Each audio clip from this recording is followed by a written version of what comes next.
China has urged Pakistan that they need to get this done by Monday. So Monday is a real date where everybody is working feverishly to put this thing back where it was before it erupted into this violence that it is.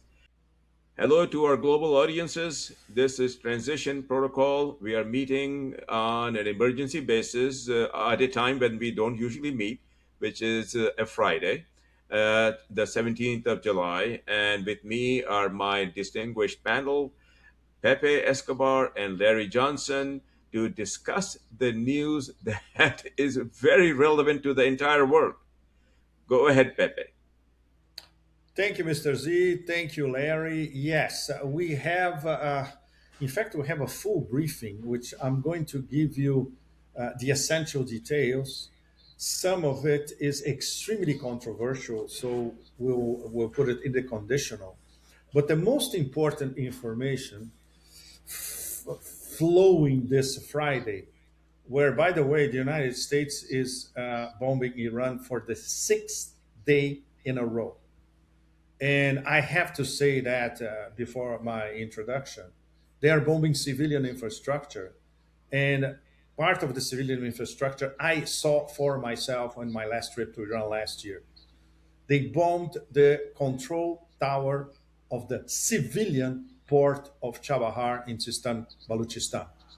And the Secretary of Forever Wars even gloats posting the photo of the control tower being destroyed.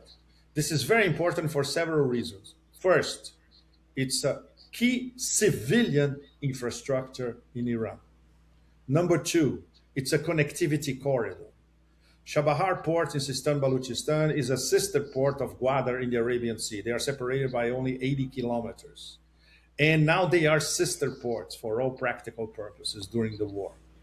The Pakistani government and the Iranian government are working on it. And number three, most important, in fact, it's a key plank of a connectivity corridor that the Americans absolutely hate. The International North-South Transportation Corridor, Russia, Iran, India, three bricks, and it's their Silk Road, bypassing the Suez Canal, and everything is also bypassing the US dollar. So this is the real agenda of the US. This is a oil war from the beginning. This is a connectivity war from the beginning. This is a war about an oil choke point from the beginning. So they have to bomb connectivity corridors that escape American control. And that's why this bombing of Chabahar is so significant. Okay, after clarifying that, China. This is the most important information at the moment. The Chinese government is becoming, and I think it's not hyperbolic, terrified about the possibility of not only the memorandum of understanding, but everything that is happening in West Asia going completely out of control. And according to the information that we received, we can establish that both Pakistan and China, and of course, a consultation between China and Pakistan. After all, they are all in it together for many reasons, especially the Belt and Road Initiative, because the most important Belt and Road Initiative project is the China-Pakistan Economic Corridor. They have set a tentative deadline, which is going to be Monday, next Monday. So this means less than 3 days, in fact, for the MOU and the discussions on the MOU to be back on track. The Chinese government is very explicit. The Chinese position is very explicit. This is not a new negotiation starting now. This is to bring back both parties to the original MOU, the 14-point MOU, which was bombed literally by the President of the United States for over a week now. Not only he bombed the MOU, he's actually bombing Iran as well. So this is where we are in terms of the Chinese, and explains, for instance, the trip, a last-minute trip, practically secret. Discussions were behind closed doors between the Pakistani foreign minister and our friend Wang Yi, Minister of Foreign Affairs of China. So the Chinese position was quite explicit to the Pakistanis. Do whatever it takes to get the MOU back. Is this feasible? I'm going to ask this question directly to Larry in a few minutes. But we can say that considering the positions of both parties at the moment, this is beyond a Sisyphean task as it stands. Yep. First of all, because Trump never had any intention of respecting the MOU, which we can even think that he never read, or if he did, he didn't understand it, although he signed it at Versailles in France. And the Iranians, they're running the clock. So this was the theme of my latest column, which was published between yesterday and today. And I explained how Iran has, not in a hurry, essentially. They're running the clock because they know that time is on their side. And every day that passes, the desperation of the President of the United States and, of course, the Pentagon and everybody else increases. And on top of it, they have the practical confirmation what leader Mojtaba Khamenei himself from the beginning was telling his own National Security Council. I don't believe in any negotiations with the Americans, which, by the way, happened to be the position of his father, slaying Ayatollah Ali Khamenei. So the fact that Mojtaba delegated to the Supreme Council, okay, get into the MOU if you have a solid majority. They got a solid majority, they got into the MOU, and predictably the MOU was blown up by the President of the United States. What possible enticement can they have to go back to the negotiating table? And now we are even in a even worse situation than we were a week ago, because we are in the middle of an ultra dangerous escalation ladder. It's a tit for tat that if he derails a little bit, it leads to total war all over again. Okay, so now I'm passing to Larry. I'm skipping some of the details, which we can go back to them later, including the extremely, to put it diplomatically, intriguing but very, very dangerous role of Saudi Arabia at the moment, because one single Saudi Arabia action these past few days, which was to bomb the runway of Sana'a International Airport in Yemen, runs the risk of derailing the whole edifice, theoretically going towards peace between the US and Iran. Okay, Larry, take it away. I know these are all gloomy news, but I'm sure you'll find a way to instill some swing into it. Well, yeah, I first want to come back to the whole issue of China. Well, what did Donald Trump do to China last night? Mm-hmm. He insulted China. He made false accusations. He lied. He accused China of interfering in the 2020 presidential election. It set off within the United States among the most stalwart supporters of Trump unbelievable threats directed at China, suggesting we ought to go to war with China. So I think that perhaps the Chinese may now today be a little less enthusiastic about putting pressure on Iran to get back to a table to work out an MOU that the United States has broken. And now the United States has made it clear its desire is to attack China. To hell with Iran. China is the main prize. So as long as that dynamic's out there, and I can't believe the Chinese would be stupid enough to ignore that. And so to that extent, this all does ultimately factor into China's security. And frankly, this comes on the hill of 2 days previously that all the Five Eyes countries, along with several European countries and Japan, 13 of them, plus the Philippines, signed a document, a letter basically outlining how to restrict China's role in the South China Sea, the sea that is right on China's territorial waters. So this continued imperial arrogance by the West is It's evident with respect to Iran. It's evident with respect now to China. It's been evident with respect to Russia. And at some point, I don't know how long it's going to take these countries, the Russians, the Chinese, and the Iranians, to wake the hell up and recognize there is no path of negotiation with the United States that's going to end in peace and going to put these tensions aside. As I was interviewed the other day by someone from RT, and I had to remind the Russians that, do you remember the anti-ballistic missile treaty? The United States walked away from that, violated that. The Intermediate Nuclear Forces Agreement. The United States walked away from that. Can you point to me one damn agreement anywhere that the United States has made with Russia, China, or Iran that it has not broken? You cannot. So don't hold your breath. You'll pass out, because the reality is the United States, as Sergei Lavrov has frequently said, is agreement incapable. And that must be at the heart of what's going on, which brings me then to what's happening militarily.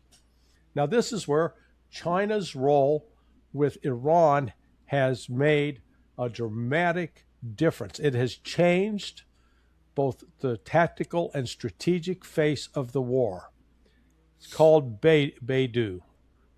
BeiDou is the global positioning satellite system, the Chinese replacement for GPS.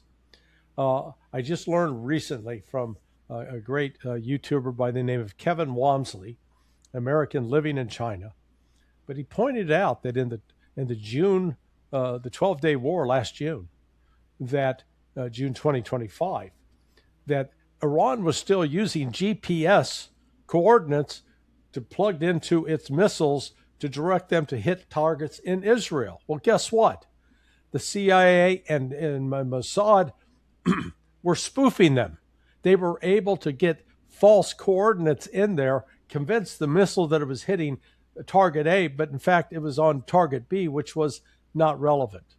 And so that was why actually they were not too alarmed, because the targeting of Iranian missiles when they were all dependent on U.S. GPS was so bad. Now it's a different story. Now Iran is using third generation BeiDou targeting. And the West has expressed surprise, shock, alarm over the accuracy of the Iranian missiles. And this is one thing I think that Israel in particular is fearful of, knowing that now they had a sort of a defense. Their air defense systems with Patriot, Iron Dome, David Sling, that worked it wasn't worth it, the hair on a dog's ass, to be honest about it. But when they could use GPS to keep the missiles from hitting sensitive targets, that was a pretty good air defense system. Now that's gone. Now they are going to be in the direct crosshairs of very precise Iranian missiles. And Iran has made it clear that you attack our infrastructure, we'll attack yours, which is what happened on Thursday night to Friday morning, where the bridges that were hit in and just to the north and east of Bandar Abbas, that Iran retaliated by hitting the bridge that spans between Saudi Arabia and Bahrain. Right now, the Iranians have the advantage. They only have to hit a total of 9 targets over and over and over in order to force the United States to abandon its presence in the Persian Gulf. The 2 bases in Kuwait, the 5th Fleet headquarters in the airfield in Bahrain, Al Udeid Air Force Base in Qatar, Al Dhafra Air Base in the United Arab Emirates, and Prince Hassan and Mawafaq al-Salti air bases in Jordan. If Iran basically destroys those bases, makes them uninhabitable, unusable, the reality is the only thing left for the United States is to withdraw its combat forces air forces into Israel. And then all of a sudden, Israel is in the trick box. So, one last comment that was revealed by the head of the Atomic Energy Organization of Iran, Mohammad Islami. He remarked last week that if the attacks by the United States continue, that Iran's options include closing Bab el Mandab Strait, using the Houthis, reviewing and revising the nuclear doctrine of Iran, and the withdrawal from the NPT. So you need to ask yourself the question: if you're Iran and you're reviewing and you're revising your nuclear doctrine, that means only one thing, because your current nuclear doctrine is no nukes. So they're going to go, if Islami is correct, Iran may very well go from no nukes to we're going to have nukes. Mr. Z, you want to add something before Well, I'll try to wrap up with some extra information and go straight to the Red Sea drama. Please go ahead. I do want to add that from everything we know, Ishaq Dar, the deputy prime minister and the foreign minister of Pakistan, has had extensive consultations with Wang Yi and other senior Chinese leadership, and he has been given a mandate to get this done through all the leverage that Pakistan possesses in the region, and with the United States, the back channel that exists, including the ability of Asim Munir to talk directly with Trump, and a back channel that goes through other people, but particularly JD Vance, that they need to come back where they left, status quo ante, not a new negotiations. And China has urged Pakistan that they need to get this done by Monday. So Monday is a real date where everybody is working feverishly to put this thing back where it was before it erupted into this violence that it is. Now, whether or not they can convince a malignant toddler in the White House to make this happen, I mean, I don't have a crystal ball to comment on that. But I can say that Pakistan will do everything within its power and more, because China is pushing it to accomplish this. And I'm also told that if they cannot do this, things will get much worse. This is where I am. Right. Okay. So let's go straight to the Red Sea drama. Uh, Nobody, in fact, if you have not gone to Yemen, you don't know how the Yemeni leadership makes their decisions. I was privileged to go to Yemen last year, and I sat down with at least five members of the political council of Ansar Allah, Yemeni armed forces, and all the parts of Yemen that are controlled by Ansar Allah, with a seat in Sana'a, the seat of government, and coming from Sada in the north, where, by the way, yesterday on Friday, by the photos, all of Sada was in the streets supporting a response to what the Saudis did, which was bombing the runway of Sana'a International Airport when an Iranian flight was bringing back a Yemeni delegation that went to Iran for all the funeral rites of Ayatollah Khamenei. And the pilot managed to do a Hail Mary pass and divert from landing in the bombed runway of Sana'a to the west, and he landed in the very, very tiny runway of Hodeida Airport by the Red Sea, which, by probably a miracle from God, had been repaired a few days before. So, this is the question on everyone's minds, Larry, myself, and zillions of others. And we asked, uh, I would say, the concerned parties. We still don't have a definitive answer. Why did the Saudis pull that off? Why did the Saudis blow up their own MOU with Yemen? Very few people around the world know that there is an MOU that until a few days ago was working between Riyadh and Sana'a. But that also included an illegal Saudi blockade of Yemen. The only way you can fly to Yemen is on Yemen Airlines, and the only flights leave from Amman. This is exactly what I did last year. I flew to Amman. Then you have to do the whole, airport thing all over again. They recheck why you're going to Yemen if you have a visa, and then you have a boarding pass, and you can only fly on Yemen Airlines. But this was until last year. You know what happened over a year ago? The Israelis bombed Sana'a International Airport, and they bombed all Yemen Airlines Airbuses, included the one that I flew last year back from Sana'a to Amman, which was a brand new Airbus. So they have to buy planes from scratch. And this is all related to the blockade, to the air blockade of Yemen imposed by Saudi Arabia. This flight from Iran broke the air blockade. And the reaction from the Saudis was complete. It was major freak out. Not only because the first flight had already gone, Mahan Air, from Iran to Sana'a to pick up the Yemeni delegation, take them to Iran, but this one was returning some people, part of the Iran delegation, and other Yemenis were stranded in Iran or in other parts of the Persian Gulf.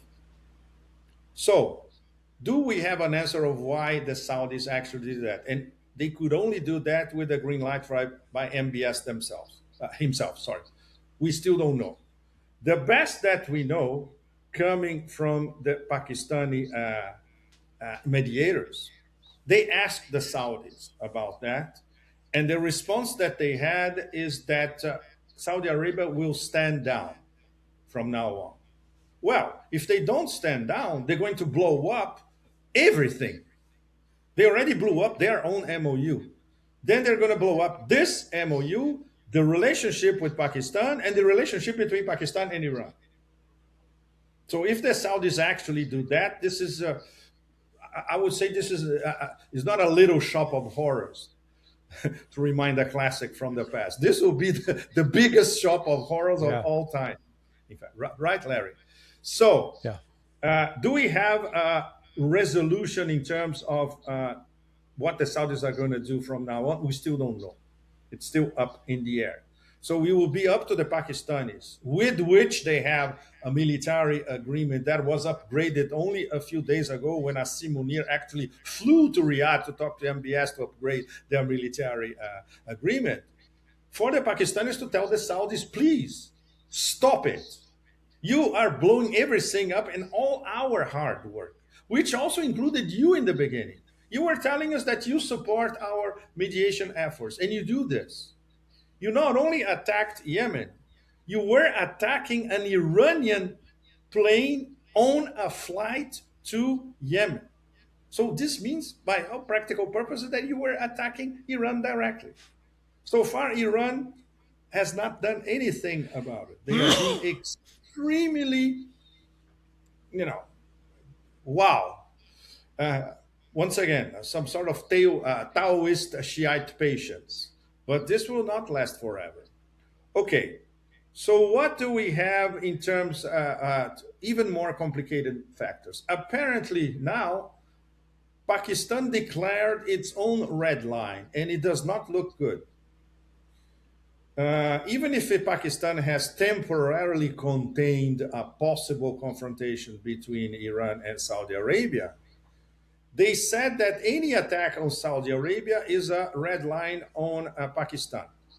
We can interpret this two ways. One is a pro forma thing to be posted on X and just, this is it because we have a military pact, etc. And of course, in the background, the Pakistanis are calling the Iranians and say, look, definitely not. Our relation continues. Please trust us, etc. But do the Iranians have what it takes to keep trusting Pakistan? And I'm posing this question as a question to all of you, our audience. This is an extremely serious issue. And so far, we don't have a definitive answer about Saudi's actions. So the Saudis are jeopardizing the hard work of the Pakistanis did for the past 2 months at least, if not more. If they do anything against Yemen, which will be also against Iran, they will be destroying the position of Pakistan as a neutral mediator. This is as serious as it gets. And everything is going to become much worse. Uh, an extra final detail on how the Yemenis take their decisions. If we trust Reuters, which is absolutely untrustworthy, and I can tell you that as a newspaper man from the beginning, Larry knows that. I come from the newspaper business. We in the big newspaper business, we know exactly how news agency work. And we do everything when we are in a big newspaper, not to follow what the news agencies feed us all the time. This is how big independent newspapers build their reputations. And we learned this from scratch when we work in a big newspaper. So Reuters is saying that basically Reuters published that saying the people, the Houthis, they cannot even describe properly in journalistic terms that this is Ansar Allah and this is the Yemeni armed forces. Houthis is the family, one of the founding members of Ansar Allah in Sada in northern Iran. So even to do their basic journalistic work, these people, they cannot do it. Anyway, the Houthis are just waiting for a warning from or a green light from the IRGC in Tehran to close the Bab el Mandeb. That's not how it works. They have a political council of 11 members in Sana'a, extremely sophisticated, learned men. I talked to 5 of them last year, and they explained to me how they make their decisions. Is Abdul Malik al Houthi, which is the leader and the leader of Ansar Allah. Behind him, there is the political council, and behind them, there is a majlis as well. There is a parliament in Iran, and these decisions are discussed between these 3 vectors. This is how they make decisions. And of course, some decisions, they are consultations between Sana'a and Tehran, which will be the case if they decide to close the Bab al Mandeb, which is a nuclear card, definitely. And that's why they're not going to play it now. They're going to play it in later stages. If this becomes a total war again, they will play the Bab al Mandeb card. And one of our Yemeni friends, he came up with a beautiful explanation. We're going to have the Al Aqsa triangle in place. If you do a triangle between Suez in the north, Hormuz in the east, and in the southwest, the Bab al Mandeb, you see the Al Aqsa Triangle. And guess who's going to be completely blocked?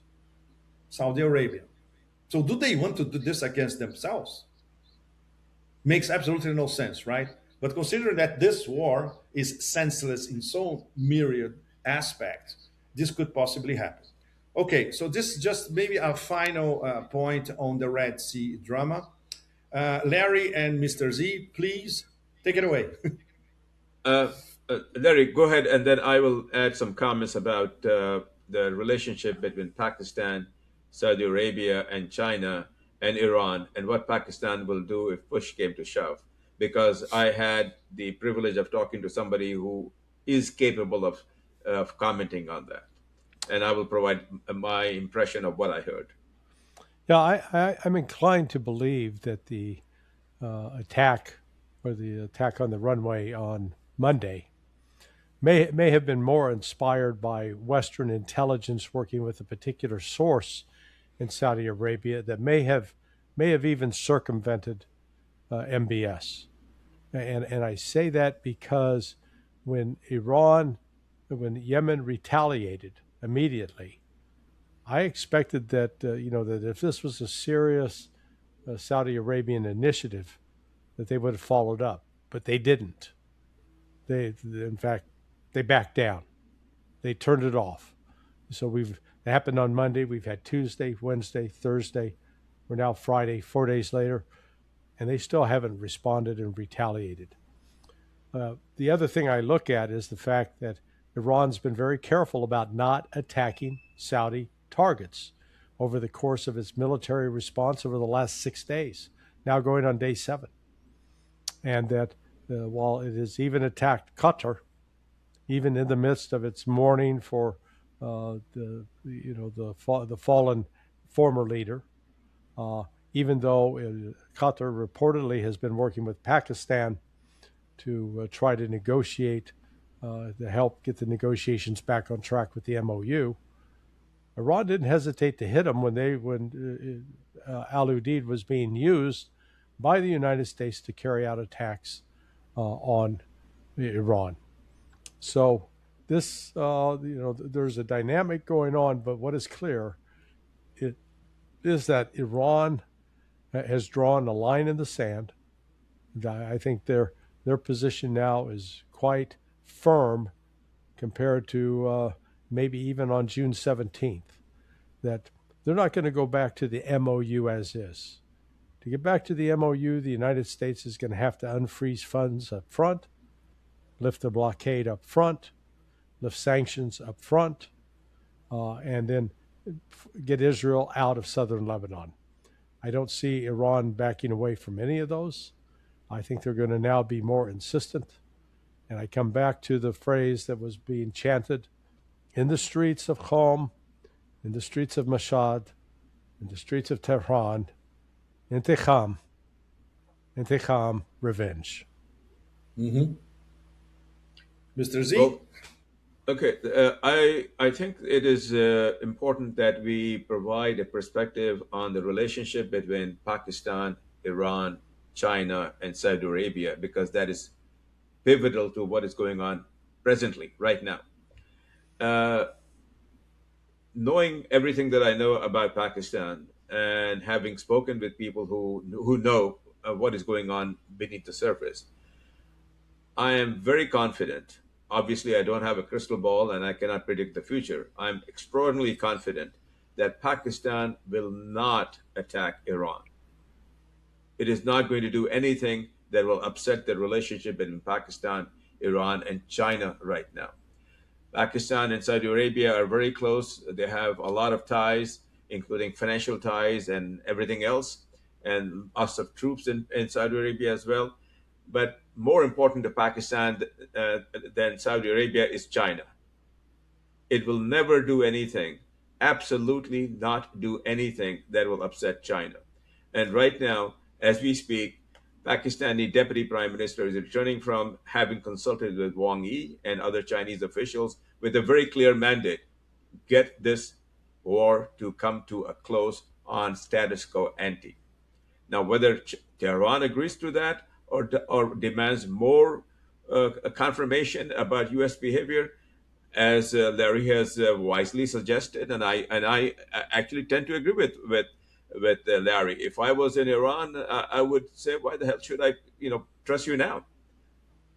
So I do not know whether Pakistan will succeed in that, but I can tell to our audiences that Pakistan will not attack Iran under any circumstances, because to Pakistan, Iran is a golden child, and Pakistan has 40 million Iranian Shiites who will die for Iran today.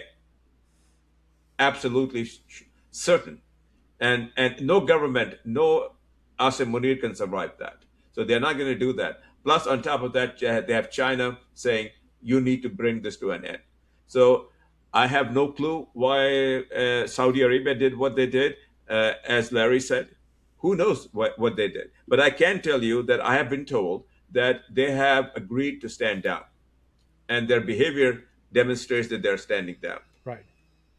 So at the present time, all of us who bring this news to you that is not being reported anywhere else in the world, we are talking to all our sources, and we are trying to see what happens between now and Monday.